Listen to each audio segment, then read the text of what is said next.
Hello everyone, I'm very happy to be here.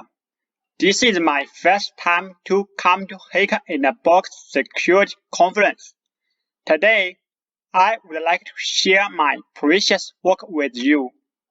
My name is Chen Chen, and the topic to be shared is a journey into Synology NAS. I'm a senior security engineer of Qihoo 36011 team. Currently, I mainly focus on the security of embedded devices. I have found nearly 280 vulnerabilities on devices, from Soho routers such as D-Link Netgear to business devices such as Synology NAS, Microtical OS, and switches, routers, firewall from Cisco, Ubiquiti, JTAG, and so on. Also, I have shared some of my researches on other security conferences. Before we start, it should be noted that all the opinions expressed here are solely on my own. Here we go now. This talk is broken down into 4 parts, and part 1, I'll start off by introducing the related stuff about Synology NAS. In part 2, I'll spend some time explaining how to set up a Synology NAS environment for later research. In part 3, I'll dive into the Synology NAS from both the local and remote perspective, then share some vulnerabilities found in detail. Part 4 is a summary of this talk. Start with the introduction. Before you look into the internals of the Synology NAS, you start at the beginning. What's the NAS? The full name of NAS is Network Attached Storage. It's a small storage device that connects to your home or office network. You can store all the files on NAS, from important documents to precious photos, music, and video collections. What's the most important is that you can access and share these files conveniently. You may wonder why choose to use NAS, whereas most data storage solutions are either local or cloud-based. A NAS device is like a mix of two. On the one hand, NAS devices are functionally similar to any other kind of external hard drive you may have used before, but also provide the remote access and sync capability. On the other hand, you can benefit from the NAS devices, the convenience of cloud storage, without giving it all away to a potentially trustworthy third-party company. Then, why do we choose Synology NAS? Here are the top NAS vendors from Amazon. Among of them, Synology, a Taiwanese corporation that specializes in NAS appliances, is often the best seller. It's described as a long-time leader in the small business and home NAS area. In addition, it becomes one of the toughest in Pang 20 Tokyo 2020.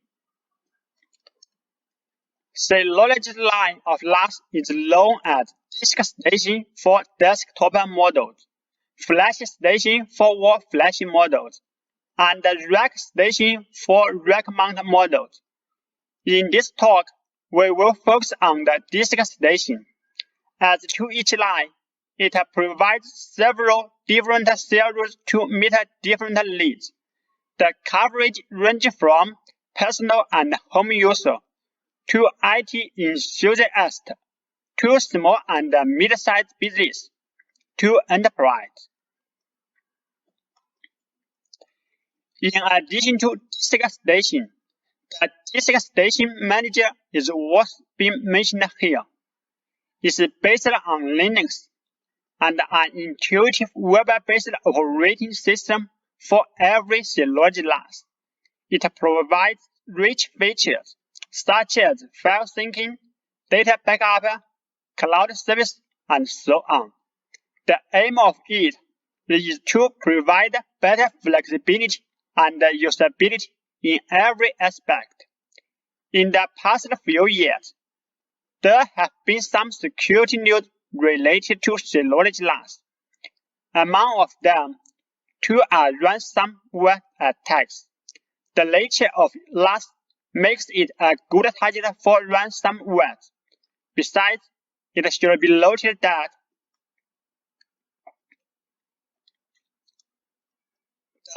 the DS115G model was hacked in GeekPwn 2018. The player got the root privilege on the device with a buffer overflow vulnerability. And in Pwn Tokyo 2020, another model DS418 player was hacked again by two teams. Both of them got a root shell on the device successfully. However, currently, there are still not much details about these vulnerabilities in public. I'm not the first to assess the security of Synology NAS.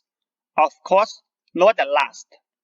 There is a white paper published by NCC Group in 2017. They discuss in detail the analysis performed, methodology used, and the vulnerabilities found. In addition to that, the researchers from ISE assessed the security of certain Soho router and NAS devices, including the Synology NAS. Recently, the Cisco Taylor team conducted a security analysis on the Synology SRM and DSM. They mainly focused on its quick connect feature and discovered multiple remote vulnerabilities.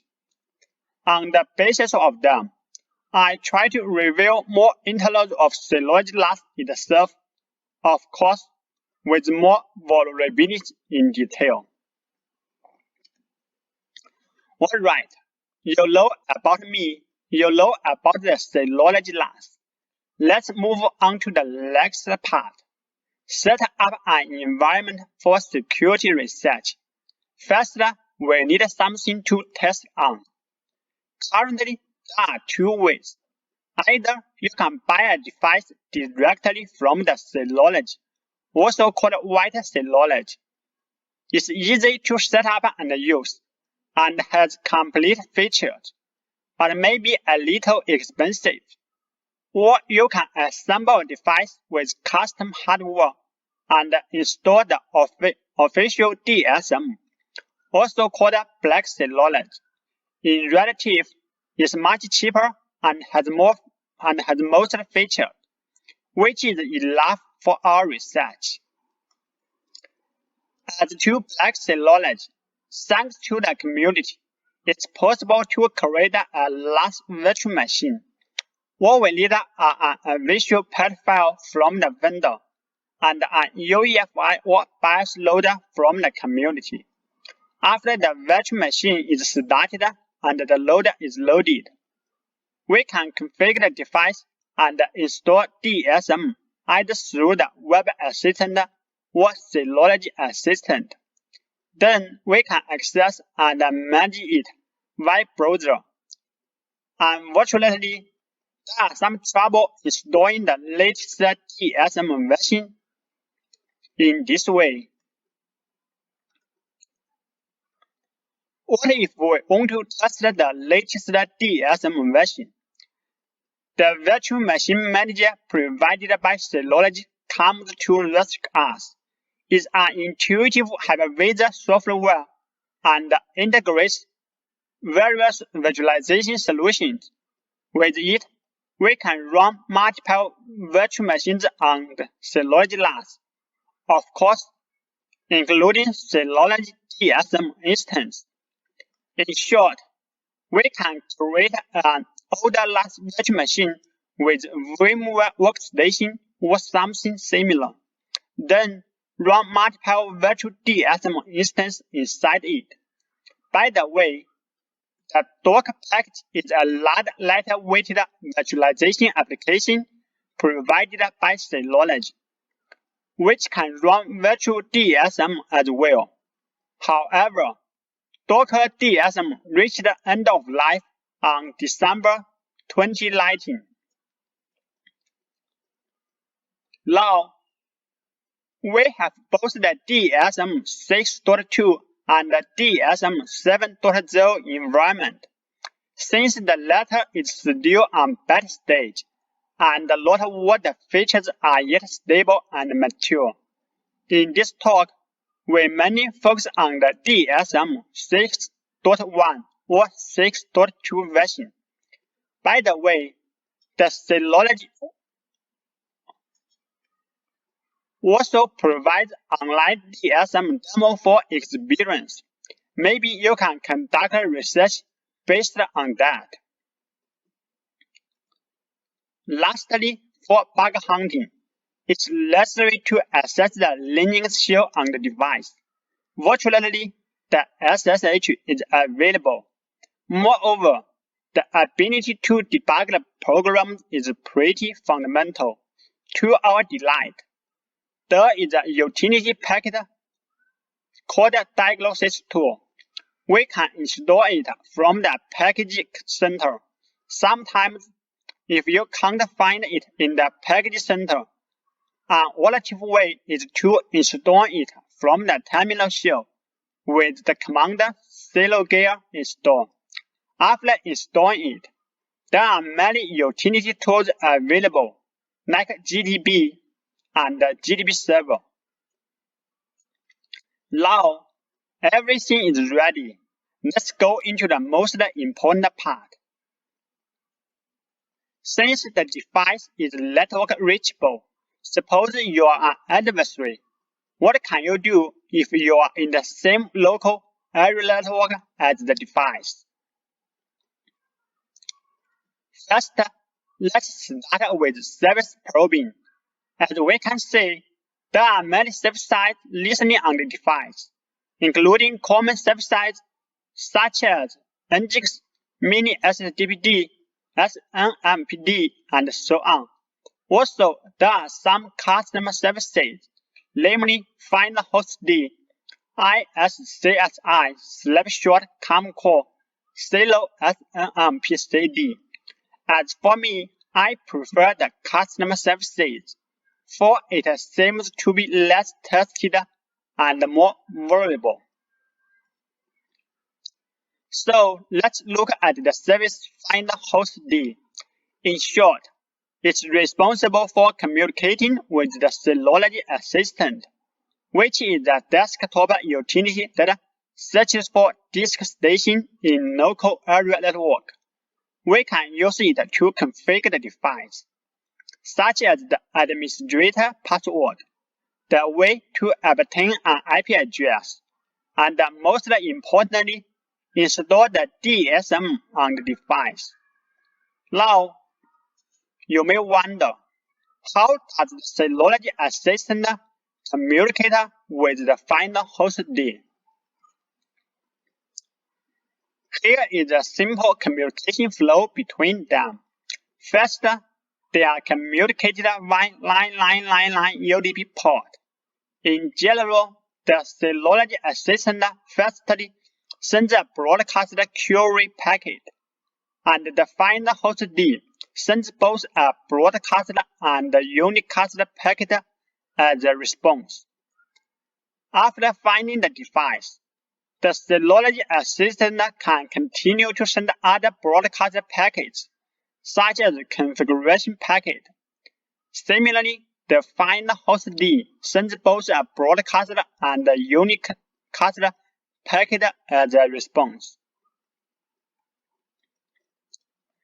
Here are some packets captured during installation. As mentioned before, the messages are sent via broadcast. Also, they are clear text.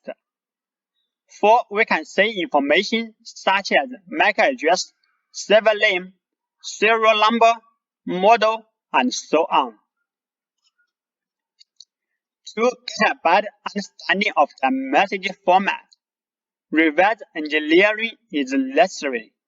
As a result, some clues are found. First, the message begins with a magic. Then, there is a large chunk of data, which indicates the format and the meaning of the remaining part. For each data chunk, it has 6 fields, as this structure shows. Specifically, the packet ID field indicates the meaning of data, such as packet type, username, or MAC address. The offset field means where to put the data in the buffer. The max length field limits the length of data. With this information, the packet can be disassembled like this. The first part is magic number. The remaining part is composed of many segments.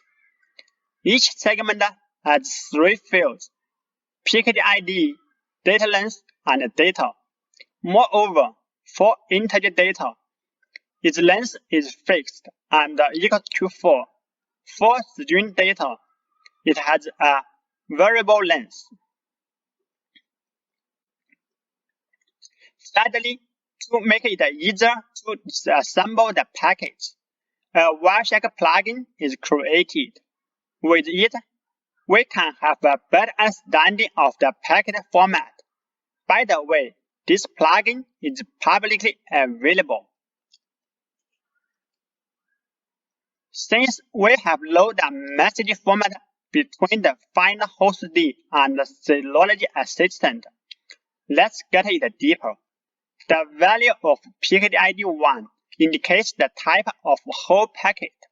Some common packet types are broadcast query, let setting, quick conf, or memory test.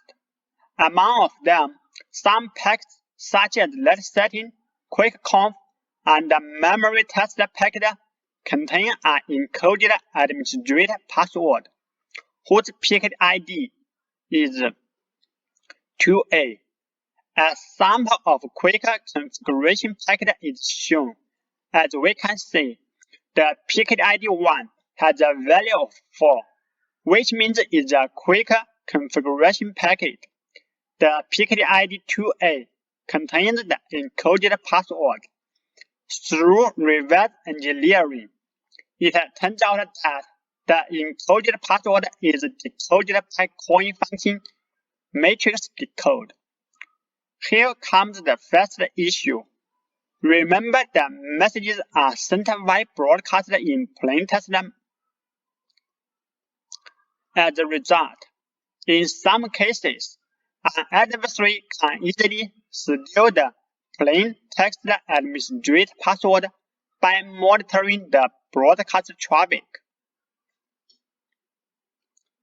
Next question is, how robust is the code for parsing the packets? Because I'm too lazy to access it manually, so I resort to protocol fuzzing. I prefer the KT and SCIP framework, which is very convenient and flexible.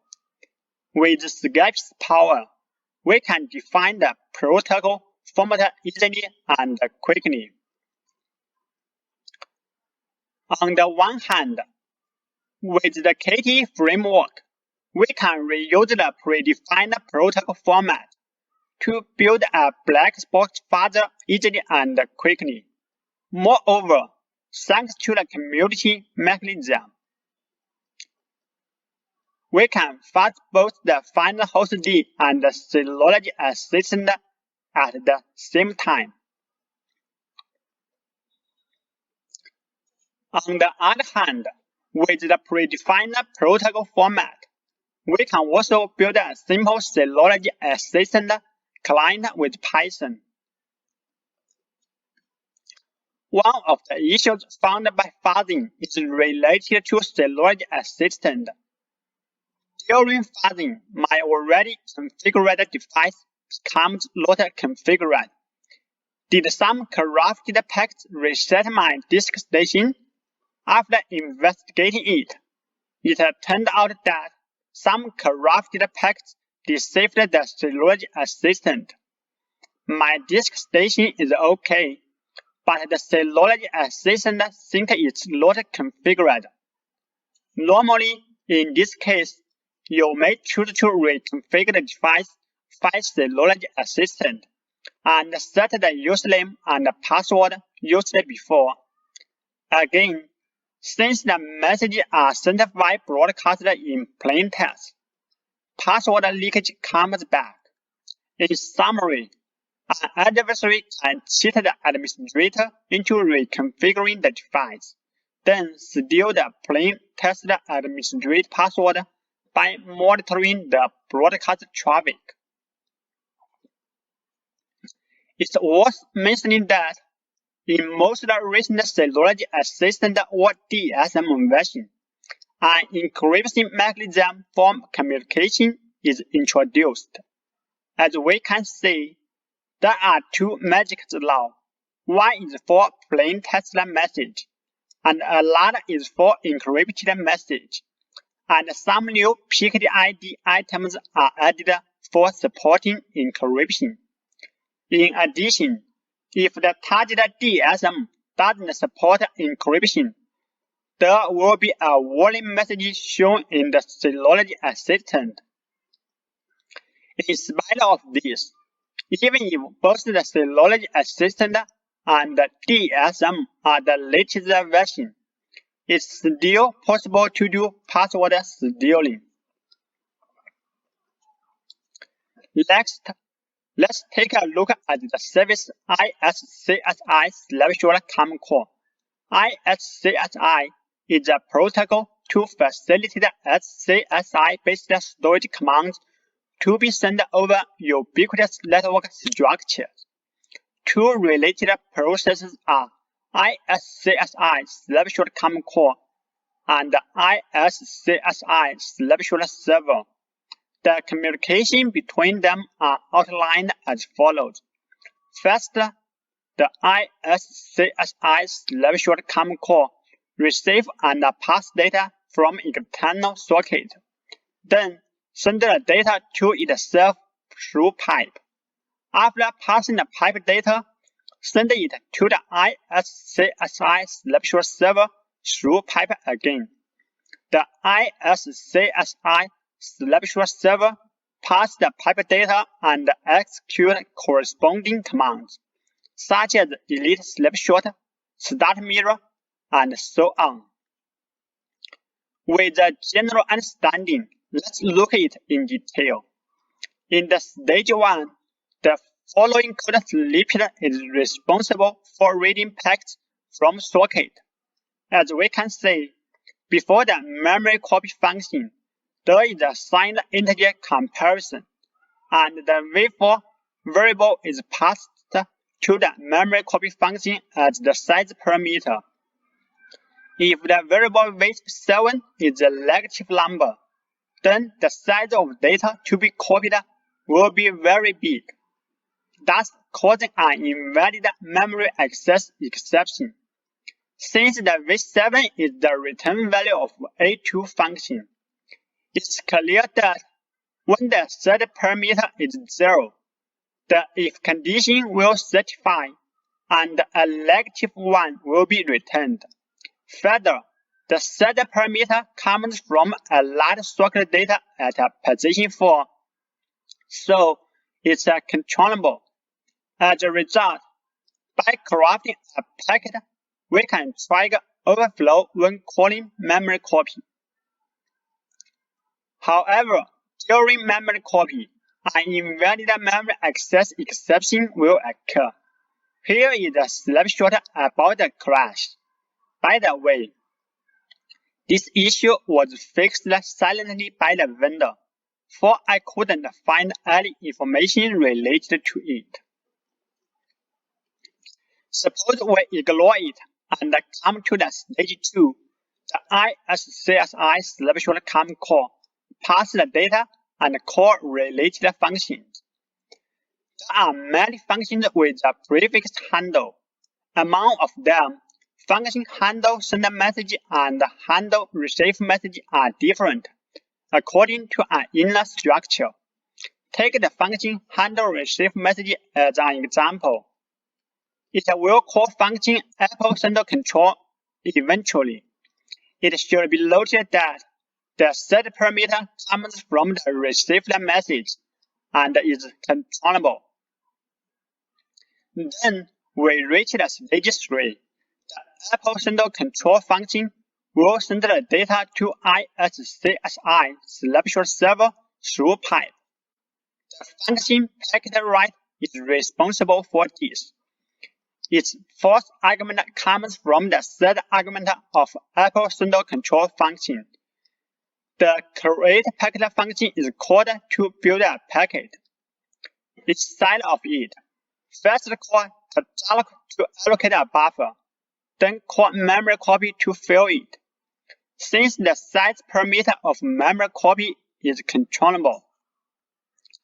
On the one hand, if a small large value is provided, it will read beyond the buffer pointed by A2. This case is similar to the open SSL HITB vulnerability.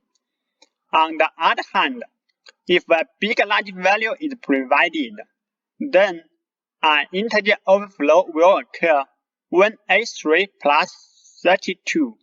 As a result, the size passed to dialog will be 0, while the copy size of memory copy will be very big, thus causing an invalid memory access exception during memory copy. According to this inner structure, all other functions have a predefined length value. Only these two functions don't have, which leads to this issue. Again, here is a snapshot about the crash. By the way, it seems that the vendor didn't fix this vulnerability after I reported it on Pong2O Tokyo 2020. The Star Labs team changed this out-of-boundary vulnerability with other vulnerabilities and achieved remote code execution against the DS418 player model. Congratulations to these guys. Suppose we ignore it again and reach the stage 4. The ISCSI snapshot server will read data from pipe and deal with it. The function handle plot command will be called in normal routines. The main logic of handle plot command function is convert the received data into JSON object and resolve some case such as command SN, plugin ID, and so on. Among of them, the command parameter will be used to search the corresponding handle function, which will be called later. As we can see, there are many supported commands, like register, connector, start mirror, delete loan, and so on. Take the delete loan command as an example. The corresponding handle function is handle plot delete loan. In handle plot delete loan function, it will simply get the required parameter, then call Synology ISCSI loan delete function to delete loan. Surprisingly, no authentication is required. In consequence, it's possible for an unauthenticated adversary to delete the loan on the device, which may pose threat to our data.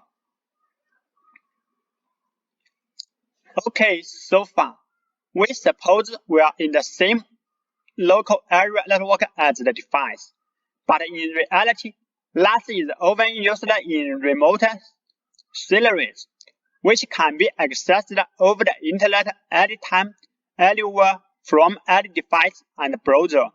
That is, maybe only port 5000 is available in this situation. By simply searching the online device through shorten, it turns out that, indeed, only a few ports are accessible. Again, suppose you are an adversary. What can you do in this remote situation? The first question to consider is, how can you determine whether the device behind this IP is a Synology NAS or not? What's more, if it is, what's the version of it? What packages it install? And the corresponding version. This is all about device fingerprinting. To our relief, there are some clues in the index page. As we can see, there are some CSS references indicating which inbuilt models and third-party packages are available. In addition to that, there are some unique script links for Synology NAS. With this information, we can build a more precise query used for shorten or something similar. Then, how about the version? An extra V parameter is attached to each link. In general, this parameter indicates the last modified timestamp, that is, the build timestamp. Based on it, we can infer the corresponding version. Take the last link as an example. The timestamp can be converted to this datetime after searching in the Synology firmware archive. There is a high possibility that the version of DSM is 6.2.3.25426. Similarly, the version of audio staging package is 6.5.6.3377. Next, it's necessary to understand how does it work in remote access situations. When accessed remotely, the only entry is through port 5000. That is, all the requests are sent to the device via this port. Here are some requests captured during a normal login operation. As we can see, there are several URLs requested, such as query.cgi, login.cgi, and entry.cgi. The picture on the right is a simple workflow to interact with the device. Step 1 is to retrieve API information through query.cgi URL. Step 2 is to log in to get an authorized session ID through encryption.ci and login.ci. With the session ID, then you can send an API request via entry.cgi and pass the response. After finishing the interaction, you can log out to end the login session. With a general understanding of the workflow, let's see how to make a specific request. Take this picture as an example. The request is sent in a JSON API. The endpoint for most requests is /webapi/entry.ci. In the post data, the API parameter indicates which API will be requested. The method parameter is the method supported by the API, and the version parameter is the version of API requested. Above is what we can see from the front end. How is the request passed in the back end? Synology uses a metadata file to define information related to API requests. The name of this metadata file has a prefix sylo and a postfix lib. Part of content is as follows. Specifically, this is the API name specified in the request. The allow user field indicates which group can access this API. The auth level field means if authentication is required or not. 0 means no authentication. The lib field specifies the path of file to handle this request. The message part contains the version number and the message supported by this API. Also, the allow user field can be redefined in each method. So far, we know how to make a specific request to reach the target boundary in the backend. Finally, let's from the whole perspective. Here is a simple and high-level process flow. First, a request is sent to the device via port 5000.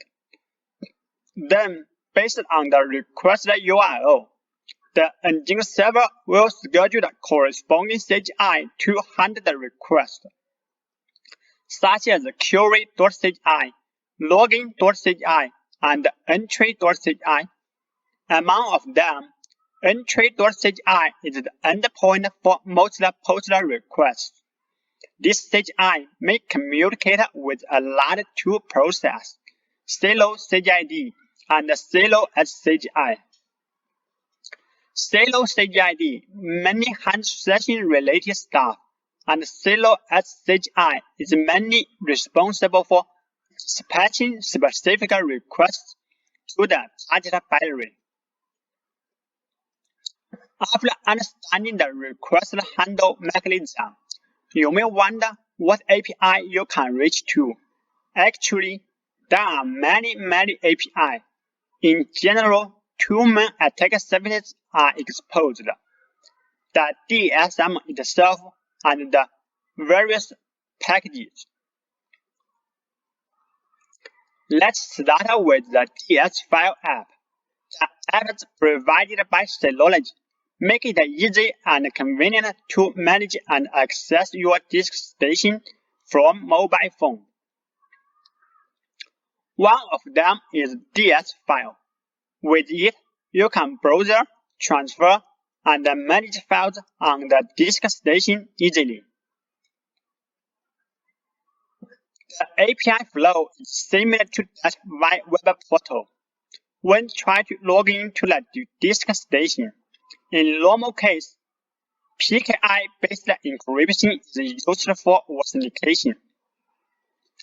But what if you input a wrong IP or name, or the network is temporarily not available? As to these two cases, since the first request will fail, two more requests will be made. Let's get a close look at it. Surprisingly, the second request contained a base 64 encoded account information, which is equivalent to plain text.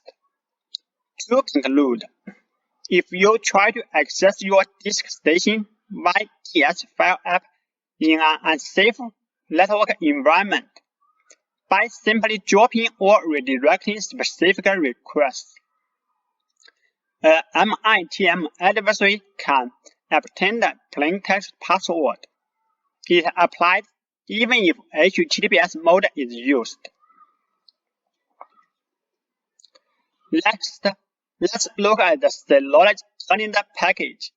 It's a web-based application for organizing and planning out daily events. It supports shared calendar within a group of people. Also, adding attachments to event is supported. So, how does the attachment work? When trying to attach files, one way is to upload from your computer. Another is to upload from Synology NAS. The following is the request when trying to upload from Synology NAS. It turns out that the file path is not validated properly, and suffers from directory traversal problem.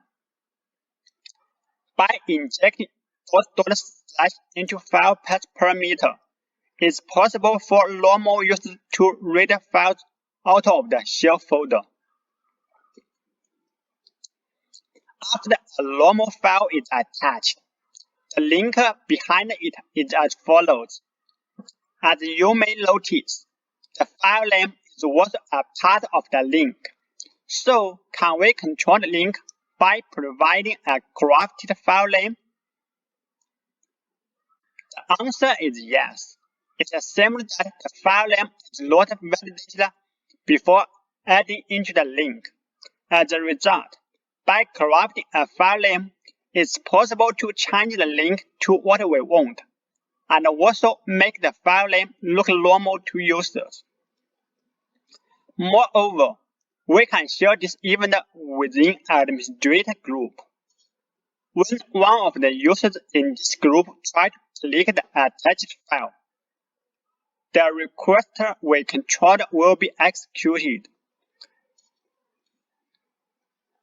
In summary, it's possible for normal users to execute arbitrary requests in the context of administrators, such as adding itself into the administrator group. The second package to discuss is Media Server. It provides a multimedia service to browse and play the multimedia contents on NAS via DLNA or UPnB home devices. After installing it, some custom services will be started, and after a simple analysis, to our delight, some URLs can be accessed without authentication.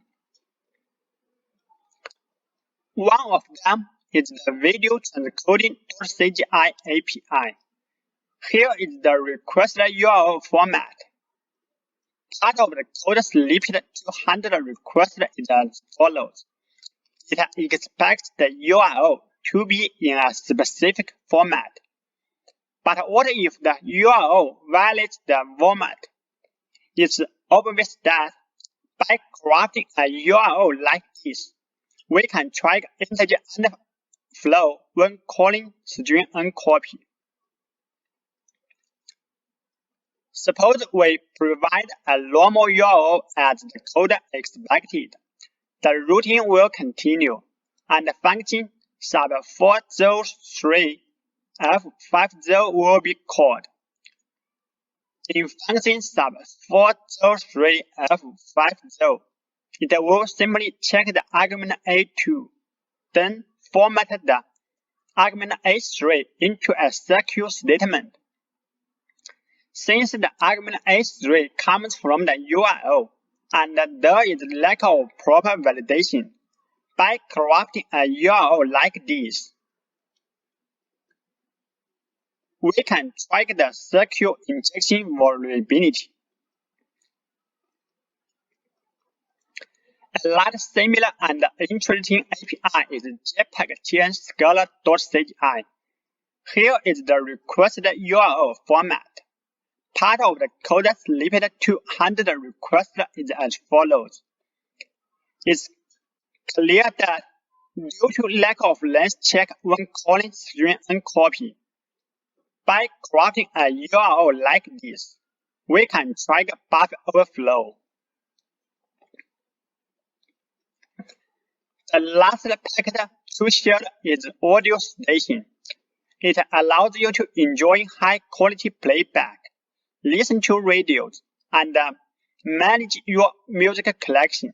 Similarly, after installing it, it has some custom CGI files, which seems attractive. Recall the HTTP request process flow. The execute CGI part is used for handling custom CGI requests, and in some cases, authentication is checked in custom CGI files. Following are some examples of how to reach the custom CGI endpoints. The most appealing CGI file is audio transfer.cgi, and here is the requested URL format. Let's get a close look at it. In main function, sub 402.730 function will be called at the beginning. In function sub 402.730, it will get the last part in URL path and pass it into function media ID decryption. It's worth mentioning that there is no authentication in this routine. In media ID decryption function, it will first get the length of argument A1, then call SMPrintf function later. As we can see, the size and the buffer point of SMPrintf function is controllable. It's trivial to trigger the buffer overflow. In consequence, an unauthenticated remote adversary may achieve code execution on the device. So far, we only cover a few packages and discuss the vulnerabilities found in them. Actually, Synology NAS has rich inbuilt features and lots of third-party packages. At the same time, it will release its product security updates officially. And combined with the Synology firmware archive, it's great for us to do patch analysis and bug hunting. The following is the demo, which will exploit the buffer overflow vulnerability in the audio staging package to get a root show on the device.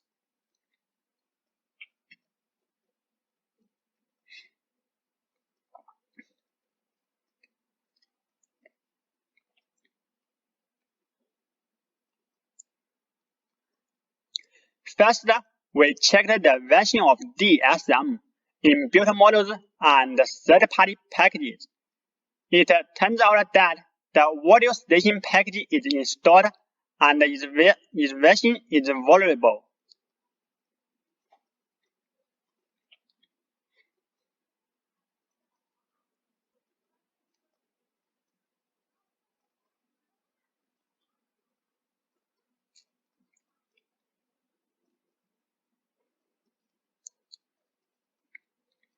Then we run a POC against it and try to get a reverse show.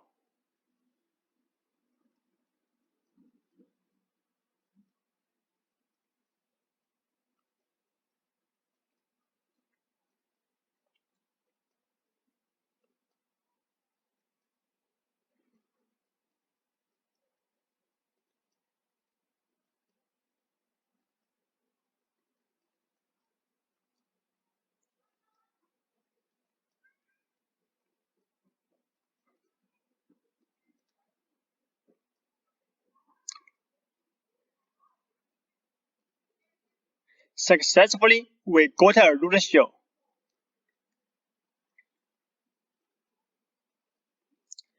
In the last part, let's recap what we have talked. First, we learned how to set up an environment for security research. Then, we discussed the common attack service, such as the protocol used to search and configure NAS in local area network, and those exposed by disk station manager and third-party packages. Also, the HITB request process flow is depicted, including how to reach the API we want. Last but not least, some vulnerabilities are shared in detail. For those guys who are interested on this, maybe you can find more vulnerabilities by yourself later. Okay, that's all I share today. Wish you all have a harvest. Thank you.